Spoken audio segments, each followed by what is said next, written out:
I will never ignore that warning light again after learning this. If your Acadia's 4WD isn't engaging, you're not alone.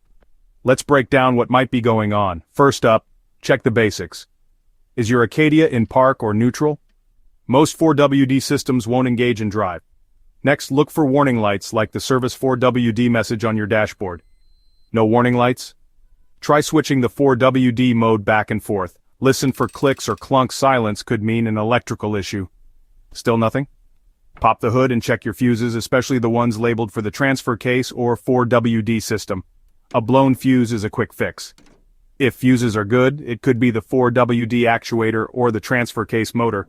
These parts can wear out or get stuck and might need a mechanic to diagnose.